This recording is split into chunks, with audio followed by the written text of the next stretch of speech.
Hi friends, नमस्कार। मैं हूं प्राध्यापक शांतिलाल बिश्नोई और आपके अपने YouTube channel SLV Hindi tricky पर आपका हार्दिक स्वागत करता हूं। आज की क्लास का अपना विषय है उपसर्ग भाग 2, जिसमें हम हिंदी के उपसर्ग पढ़ेंगे। तो चलिए शुरू करते हैं आज की क्लास। तो अपनी क्लास का शीर्षक है आज का उपसर्ग भाग 2। उपसर्ग भाग 2।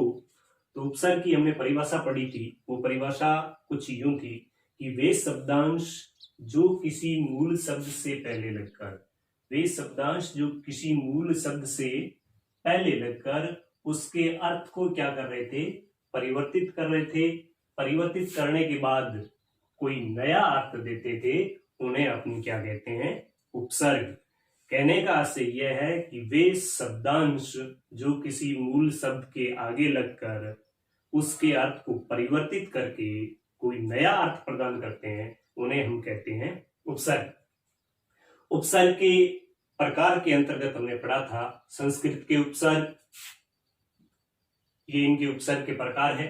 हिंदी के उपसर्ग, अरबी फारसी के उपसर्ग, अंग्रेजी भाषा के उपसर्ग, संस्कृत के अव्यय जो उपसर्ग की तरह प्रयुक्त होते हैं और एक से अधिक उपसर्गों का एक साथ प्रयोग। इन विभिन्न प्रकार के जो श्रेणियां हैं, इनके बारे में हम उपसर्ग विषय के अंतर्गत अध्ययन करेंगे। तो हम उपसर्ग भाग 1 में संस्कृत के उपसर्गों का अध्ययन कर चुके हैं। यदि आपको उन संस्कृत के उपसर्गों का अध्ययन करना हो तो आप इस वीडियो की डिस्क्रिप्शन में जाइए, वहां आपको संस्कृत के उपसर्ग का लिंक मिलेगा।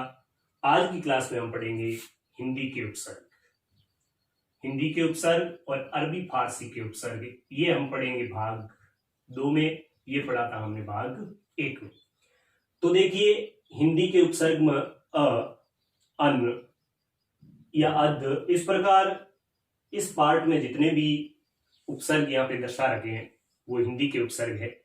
और हिंदी के उपसर्ग में जैसे आपको ऐसे देखेंगे तो ऐसे अटल शब्द बनता है। शब्द क्या बना? अटल। या चल से अचल शब्द बनता है, या मरना से अमर शब्द बनता है, या फिर जर यानी बुढ़ापा से अजर शब्द बनता है। तो ये अशब्दांश लगने से, अ उपसर्ग लगने से इस प्रकार नए शब्दों का निर्माण हुआ और पहले जो मूल शब्द थे उनका अर्थ पूरी तरीके से बदल गया। अन से देखिए, अनमना, या फिर अनमोल, ये अन से बनते। मन से अनमना हो गया, मोल से अनमोल हो गया। जैसे कहने से अनकहा, या फिर जानने से अनजान हो गया, जानना से अनजान हो गया। तो ये अन शब्दांश, अन उपसर्ग लगने से इस प्रकार के शब्दों का निर्माण हुआ। बात करते हैं अध की। तो यहां पर भी पहले जैसे अध जला, आधा जल गया, या फिर अध पका, आधा पका हुआ, या फिर अध खिला, आधा खिला हुआ, या फिर अध मरा, यानी घायल अवस्था के लिए यह शब्द आता है। तो यहां पर अध शब्दांश का उपसर्ग का प्रयोग हुआ। अब आप देखिए, उनसे 29, या 49, या 59। तो इनसे ये एक कम दर्शाता है, एक कमी दर्शाता है, और इसके मार्फत उनका प्रयोग हो रहा है और उन शब्दांश के द्वारा नए शब्दों का निर्माण हो रहा है। ओ और औ दोनों गिरावट के अर्थ में आते हैं। जैसे ओ गुण,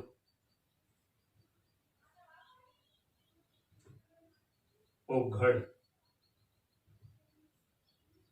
देखिए, ये दोनों एक ही तरीके के भावार्थ में प्रयुक्त होते हैं, जैसे ओसान या फिर ओसर। तो ये एक प्रकार के अर्थ के लिए प्रयुक्त होते हैं, अव और ओ। वैसे अवगुण, अवमानना, ऐसे शब्द भी बनते हैं अव से। अवगुण का अवगुण भी होता है, अवगुण, अवधान, अवकार या अवमानना। अव से इस प्रकार के शब्दों का निर्माण भी होता है। कैसे देखिए, क हिंदी का एक इस प्रकार का उपसर्ग है जो एक तरीके से जो मूल शब्द होता है उसका थोड़ा विपरीत अर्थ देता है, जैसे कपूत, जैसे कचोट, जैसे कमर। तो ये इस प्रकार नए शब्दों का निर्माण क शब्दांश के द्वारा हो रहा है। कु से देखिए,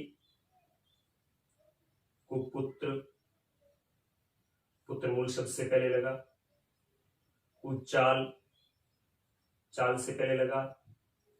कुचक्र, चक्र से पहले लगा। और जैसे 3 शब्दों का निर्माण हो गया, कु से कुचाल, कुचक्र, कुपुत्र और कुफल।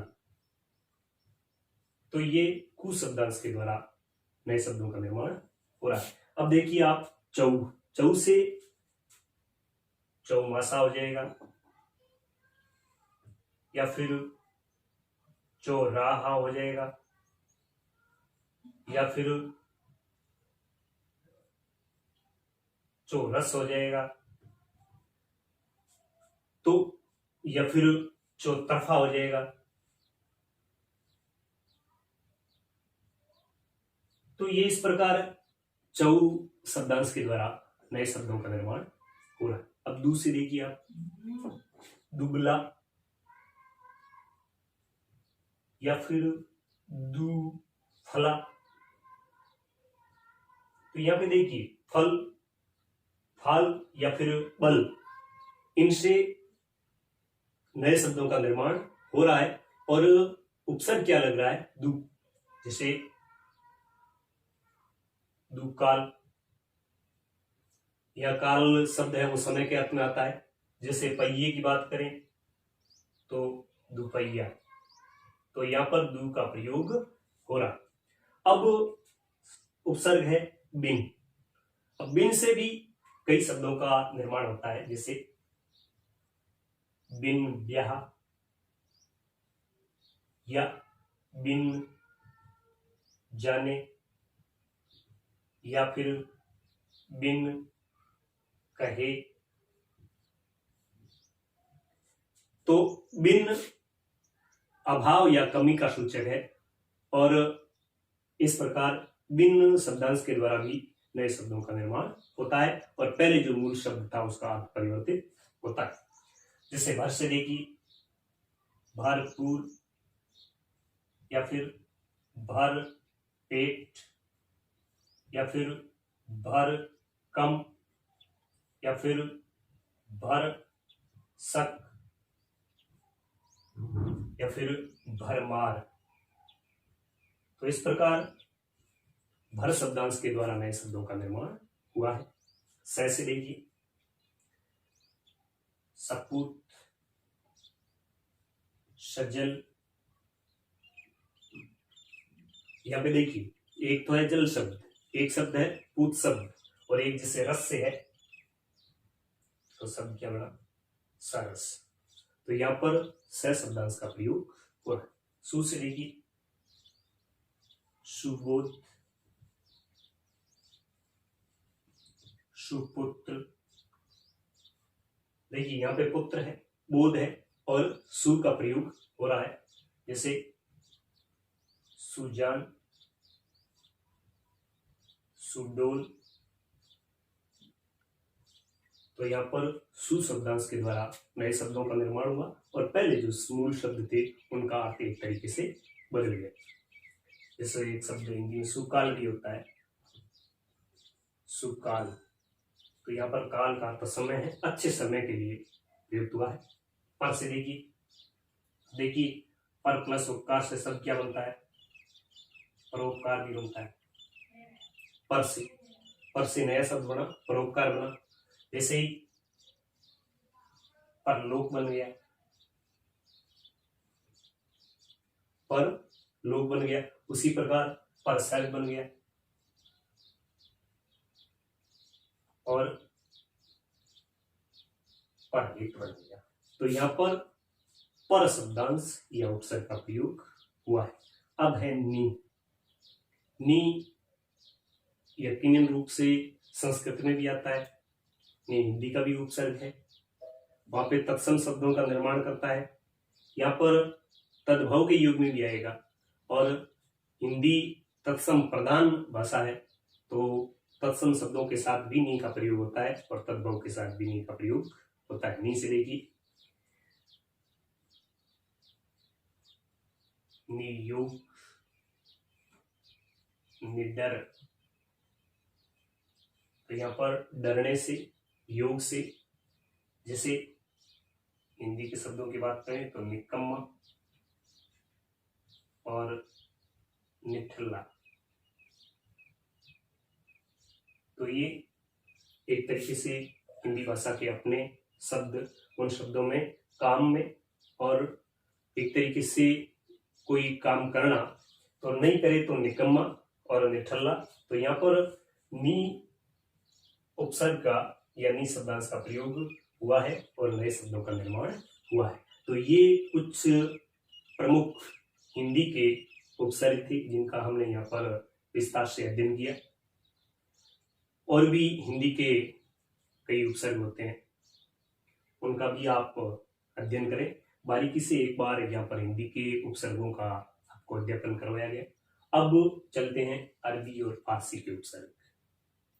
हिंदी में कई भाषाओं के शब्दों का समावेश है और उसमें उर्दू भाषा से आए हुए अरबी फारसी के शब्दों का भी आधिक्य है, तो यहाँ पर उनका भी अध्ययन करना, उनसे भी आपको अवगत होना बहुत जरूरी है।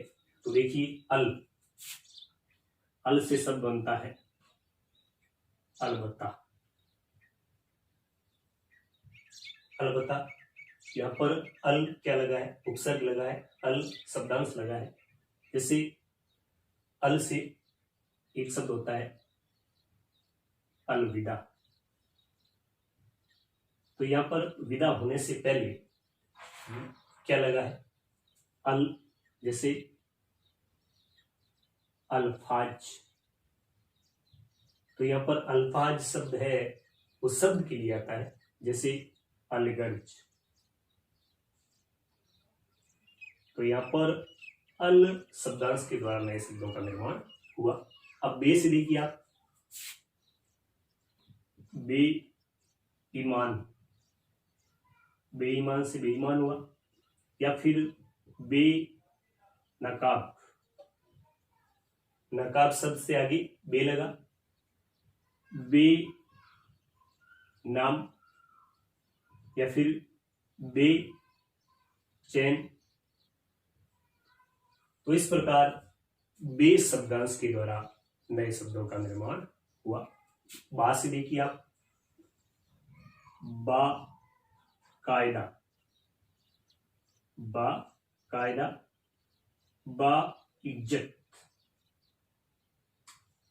बा कायदा, बा इज्जत, बा अदब और बा मौका। तो ये कुछ ऐसे शब्द बन रहे हैं जो अरबी और फारसी भाषा के हैं, लेकिन आए कहां से हैं, उर्दू से आए हैं और अरबी फारसी में प्रयुक्त होते हैं। आजकल उनका समावेश हिंदी में हो गया है, वो हिंदी के अभिन्न अंग बन गए। बद से देखिए, बद किस्मत, बद नियत, बद सूरत, बदमाश। तो यहाँ पर बद शब्दांश का प्रयोग हुआ। खुश से देखिए, खुशहाल, खुश किस्मत, खुश मिजाज या खुश दिल। तो यहाँ पर खुश उपसर्ग का प्रयोग हुआ। कम से देखिए, कम वक्त, कम जोर, कम सीन, कम सीन। और कम से और भी शब्द आप बना सकते हो, जैसे कम से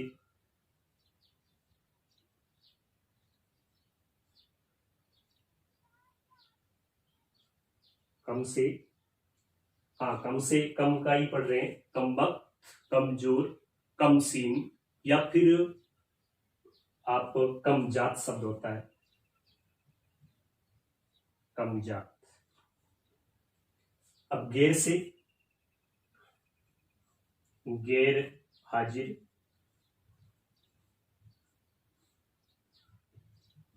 नुक्ता लगेगा, गैर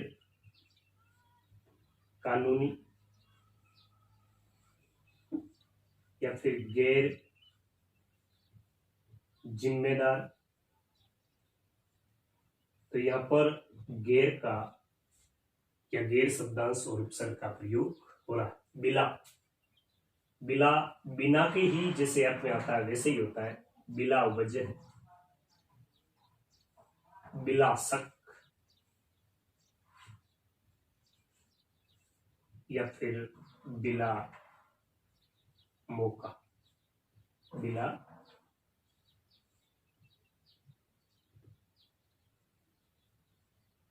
तो जैसे बिना का प्रयोग होता है उसी प्रकार कमोबेश उसी तरीके में, उसी भावार्थ में बिला का भी प्रयोग होता है। दर, दरकार, या फिर दरमियान, या फिर दरअसल। तो यहाँ पर किस शब्दांश का प्रयोग हो रहा है? दर का। और दर किस अर्थ में आ रहा है? दरकार, दरमियान, दरअसल। तो यहाँ पर जो दर का प्रयोग हो रहा है वह भी एक तरीके से मूल शब्दों के आगे हो रहा है, और मूल शब्दों के आगे होने पर जो पहले जो शब्द है उसके अर्थ एक तरीके से वो क्या कर रहा है? परिवर्तित कर रहा है। ना, नाकाम, नापाक, नापाक, या फिर नालायक। तो ये कमी के अर्थ में एक तरीके से अभाव है, उस अभाव को दर्शाता है ना। जैसे नादान। ला से देखिए आप, लापरवाह, या फिर लाइलाज, या फिर लाजवाब। तो यहाँ पर ला से नए शब्दों का निर्माण हो रहा है। पहले जो मूल शब्द है अरबी फारसी के, उसके आगे लगकर उसके अर्थ को परिवर्तित कर रहे हैं। इसलिए ला भी एक अरबी और फारसी का शब्दांश या उपसर्ग माना जाता है। सर से देखिए, सरपंच, या फिर सरताज, या फिर सरपंच, या फिर सर नाम, या फिर सरकार। तो यहाँ पर सरपंच, सरताज, सरपंच, सरनाम या सरकार, इन शब्दों में जिस शब्दांश का प्रयोग हुआ है वो है सर। अब है हम साथी, हम शब्दांश से देखिए, हम सफर, हम उम्र, या फिर हम राह। तो यहाँ पर हम शब्दांश का प्रयोग हुआ है। देखिए एन मौके, एन वक्त। तो यहाँ पर एन यानी अचानक जिसके अर्थ में हम प्रयोग करते हैं, एन मौके, एन वक्त। तो एन भी एक अरबी और फारसी का उपसर्ग या शब्दांश माना जाता है। वैसे देखिए ब भी एक ऐसा उपसर्ग है जिसे बदौलत, वैसे भी दौलत सबसे पहले क्या लगा है, ब लगा है। और जैसे बनाम या फिर बगैर, तो यहाँ पर ब है वो उपसर्ग की तरह, ब है वो शब्दांश की तरह प्रयुक्त होकर नए शब्दों का निर्माण कर रहा है। बर से देखिए, बर भी एक अरबी और फारसी का उपसर्ग है जो क्या करता है, जैसे बरहाल, बरहाल शब्द होता है, हाल से पहले लगा है बर, या फिर बरखास्त, बरखास्त शब्द बना है, बरहाल, बरखास्त, या फिर बरवक्त। तो बर शब्दांश के द्वारा, बर उपसर्ग के द्वारा नए शब्दों का निर्माण हो रहा है। जैसे एक शब्द और होता है बर्दाश्त, बर्दाश्त। तो यहाँ पर बर का प्रयोग हुआ है और बर एक शब्दांश। हर से देखिए आप, हर दिन, हर साल। अब हर से भी क्या है, हर दिन, हर साल। हर भी अरबी और फारसी का है। जिस प्रकार एक शब्द होता है हर रोज, हर रोज यानी प्रत्येक के अर्थ में होता है। अपने कहते हैं प्रतिदिन, प्रति घर। तो यहाँ पर हर भी वैसे ही, जैसे हर दिन, हर साल, हर रोज, हर दम। तो ये प्रत्येक अर्थ में आता है। और प्रत्येक अर्थ में जैसे यहाँ पे दिन से पहले आकर, यहाँ पर साल से पहले आकर, यहाँ पर रोज से पहले आकर, यहाँ पर दम से पहले आकर, इन मूल शब्दों के अर्थ को परिवर्तित किया, नए शब्द का निर्माण किया और नया अर्थ प्रकट किया। इसलिए हर है वो अरबी और फारसी का एक शब्दांश है, उसका एक उपसर्ग है। तो ये बात थी उपसर्ग पार्ट 2 की, जिसमें हमने प्रमुख हिंदी के उपसर्ग और प्रमुख उर्दू के उपसर्ग पढ़े। प्रमुख हिंदी और उर्दू के उपसर्ग जो मुख्य रूप से उपसर्ग थे, उनका हमने यहाँ पे विवरण प्रस्तुत किया। आपको ये क्लास आज की पसंद आई होगी। यदि आपको पार्ट 2 से पहले का भाग पढ़ना है तो मैं कह चुका हूँ कि आप भाग 1 के लिए इस वीडियो की डिस्क्रिप्शन में जाइए, वहाँ आपको भाग 1 मिलेगा।